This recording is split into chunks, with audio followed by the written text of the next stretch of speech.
Are you familiar with dynamic EQs? Today we're going to talk about dynamic EQs and how they differ from normal EQs. They can be used creatively and very effectively if you use them in the proper way to fix or correct problems. Stay tuned. Welcome to the video on dynamic EQ. We're going to discuss today what dynamic EQs are, how you can use them in your tracks if you're not familiar with them, and overall give you an example with this little vocal clip that I got here. So, what is dynamic EQ? First of all, dynamic EQ is an EQ that is behaving to the signal that's coming in. Unlike a normal EQ, a static EQ if you want to call it that, a static EQ will affect the frequency spectrum all the time. And a dynamic EQ will affect the frequency spectrum once it crosses a certain threshold. So think of a dynamic EQ kind of like a compressor or an expander, but in the sense that it's actually EQing something. Now, some of you might be thinking, well, that sounds like multiband compression. And no, they are not the same thing. Multiband compression is compressing the signal, whereas dynamic EQ is EQing the signal. So for example, if the dynamic EQ is set properly, if you're trying to tame, say, a certain frequency, if you have the threshold set, the dynamic EQ will dynamically interact with the audio based on the incoming signal. And that is the difference between a dynamic EQ and a normal EQ. Now, just like a traditional EQ plugin, a dynamic EQ works very much in the same way, where you have a frequency and you have a bandwidth knob or a Q knob. And after setting those, just like a normal EQ, you then want to set your threshold, similar to like a compressor or an expander, to where when that incoming signal hits that threshold, then the dynamic EQ comes in and steps in and processes that signal. But if the signal never hits that threshold, the dynamic EQ will do nothing, which is mainly the core difference between a dynamic EQ and a static EQ. Now, sure, you could take a static EQ and automate the parameters, whatever you want, the gain or the frequency, the bandwidth, whatever it might be, but that's going to be a lot of work. A dynamic EQ is kind of going to do this automatically for you, dynamically, if you will. And so it can be a very handy tool if used properly. Now, once that signal hits that threshold, depending on where that gain control is set is how the dynamic EQ is going to operate. So if you've got a positive value, it's going to act like an expander and boost that sound. And if you've got a negative value, it's going to cut that sound and act like a traditional EQ cut. Now, like I said before, there are some similarities to dynamic EQ and multiband compression, but there also are some major differences. So what are the differences, you might be asking? Well, in multiband compression, think about it, you have bands, and they're very sharp bands, and you're trying to compress and control those individual bands. Now, this is not a video on multiband compression, so I'm not going to get into it, but if you're curious to know more about multiband compression, drop me a comment below, and I will make you a video or a series on that. But think about it. When you're compressing, say, 5 bands, you've got your sub, your lows, low mids, maybe mid-range, and your high end. You're just trying to tame and compress those frequencies. Now, I'm not a huge fan of multiband compression. I think it's a little odd, and it can be used creatively for sure, and it can be used very effectively if used properly, but it can also really damage a mix if you're not careful. Now, the difference between this versus dynamic EQ is basically doing the same thing, but it's an EQ. So it's not split into 5 bands. You actually have control of the shape of either the expansion or the cut. And, when I get into the example here with this vocal, you're going to see what I mean.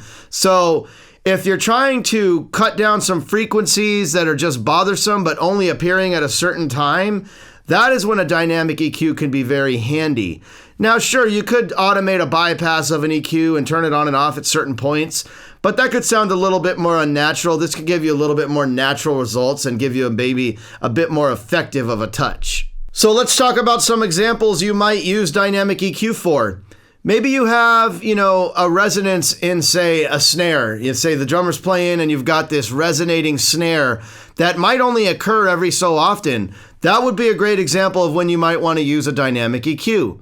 Or maybe you have a singer that's moving back and forth between the mic, and sometimes when they get too close, the mic gets a little shrill, or there's just these certain moments where you need to tame down certain frequencies.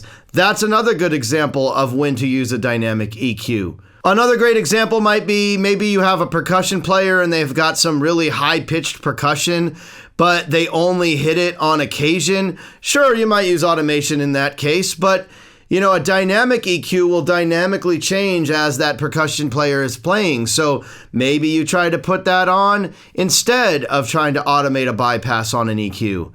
Another good example might be, say, a guitar player. Maybe a guitar player is playing and there's, a fret noise, and it's just ever so slight, but it's too much. Sure, you could try to put a static EQ on that, but you're going to affect that whole guitar. And so maybe you just want to pinpoint that fret noise when it hits a certain threshold because it gets too loud only at certain times.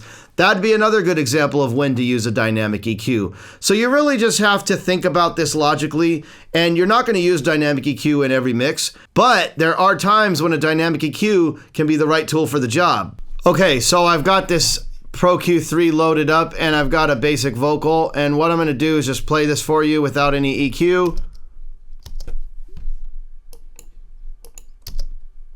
Out of this world confidences when I'm holding your hand. And you can hear that there's a little bit of mud in this vocal. And so let's just try to fix that with some dynamic EQ. Listen to this.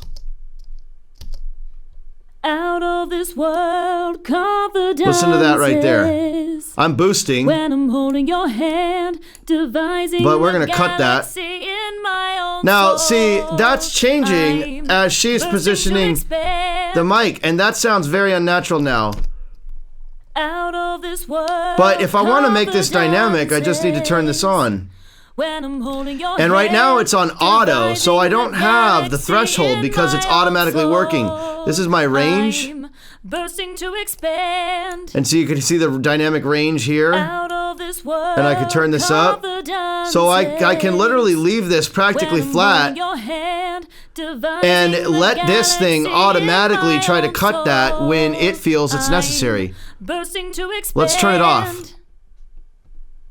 Out of this world confidences. Let's make it a little wider. When I'm holding your hand, that's more natural. The galaxy in my own soul. I'm bursting to expand. So check that out. Now, if I wanted to turn the auto off, now I get the threshold slider, and you can see that I could set this. When I'm holding your hand, devising the galaxy in my own soul. So when it crosses this threshold, then it begins. Bursting to expand.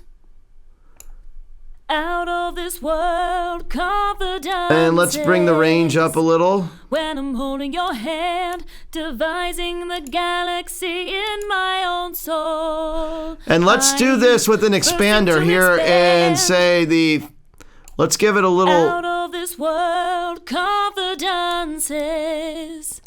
When I'm holding your hand, little sparkle up here. The galaxy but we'll make it very wide. Soul. I'm bursting to expand. Sorry about that. Out of this world confidences. When I'm holding now, your hand, this is a 3 decibel boost almost. Let's make this dynamic. I'm bursting to expand. And I want to bring it back over just a tad. I went a little far. I'm sorry about that. And I'm going to bring this down. When I'm holding your hand, now if I turn the auto off in my own soul, and bring this up, I'm bursting to you see it's not running. But if I bring the threshold back down, when I'm holding your hand, devising the galaxy in my and if I turn it off, I'm bursting to expand. It's bringing up some of that sibilance in those S's that are lacking. Out of this world confidences. When I'm holding your hand. And so, we recorded it to try to get rid of some of her sibilance, but you see with the expander, I'm actually able to bring some of it back, but only on those particular words where the S's and the sibilance happen. So, You can really get into the weeds with dynamic EQ and really get in there and dial in some corrective issues or just bring things out at various times based on how you have the threshold set. And it's a great tool. So I highly suggest you play around with some dynamic EQ. Once again, you're not going to use it in every mix, but there are those times when if you're struggling to get something right, this might be the tool to go to. Thank you for watching this video. If you enjoyed it, be sure to hit the like button, subscribe to my channel, and the bell notification will keep you up to date. My name is Freddie from Distinct Mastering, and if you need help with your mastering, I offer all first-time clients one free stereo mastered sample. Just check the link down below. And if you have any questions, shoot me a comment in the comments down below. Thanks again for watching, and have a good day.